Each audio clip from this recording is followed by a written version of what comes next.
Real quickly, let's scan chapter 13 just to see the highlights of what is there.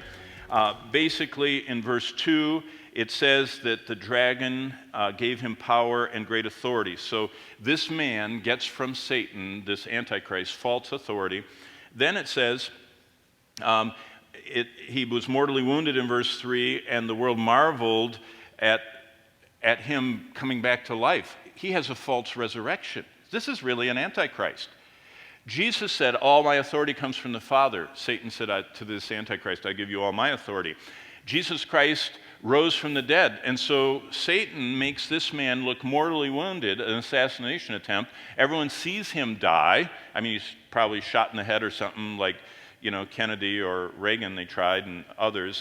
And there on TV, he's dead. And then all of a sudden, he comes back to life. See the benefit of Facebook Live, and television? The whole world, it says, sees this. So it looks like in verse 18, he offers a false citizenship.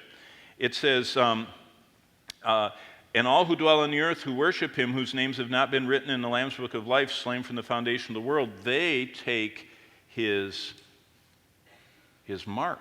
They become his followers. So he offers people, earth dwellers, earthly citizenship. He'll be their leader because he rose from the dead. He has great authority. Not only that, he has a sidekick, this false prophet. Do you know what it says that the false prophet? Verse 13, he performs great signs so that he even makes fire come down from heaven to the earth in the sight of men.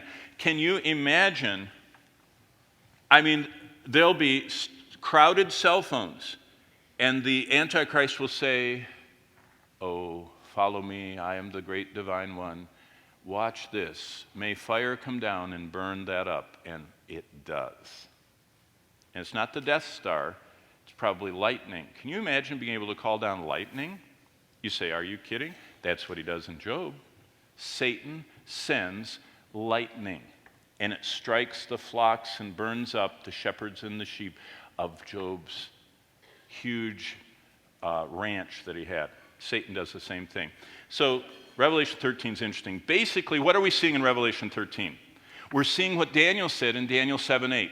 This is the ultimate Superman.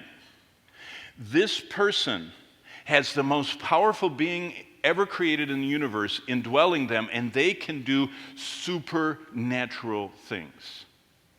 He is an incredible, super intelligent person. He is an incredible communicator. If you've studied history, Adolf Hitler was a premonition of what the Antichrist is going to be like. Adolf Hitler stood in Munich and had 50, 60, 80,000 different accounts of brown shirts. Brown shirts were kind of like a club Hitler started, and all the young people, the youth of the country, wore a brown shirt to show they were in the club with him. And he spoke in Munich Stadium to them, and he spoke for hour after hour, and the news people that took pictures of it, the films that are taken, and those that reported were there, they said that his face was contorted, Hitler's, and that he spit, and spit was running down his face, and they said his eyes were wide, and his hair was just like this. I mean, he sounded like he was crazy, the descriptions. He was. He was being a conduit for Satan. Because at that moment, Satan thought that was his man, his world ruler, that Satan's always wanted to rule over all humanity. Since the Tower of Babel, remember, they were united into one false religion. He's always wanted that.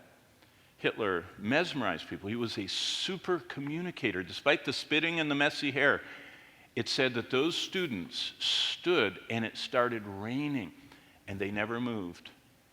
And when he got all done, they all said, the Heil Hitler thing, we will go to you and follow you to the death. And you know what historians think? Most of them did. You know how many troops Hitler slaughtered against the Russians, in all of his campaigns, and finally against the Allies? They followed this super amazing communicator. The person of the Antichrist is described from 12:17 to 13:2. Basically, he focuses on being in place of Christ, not against.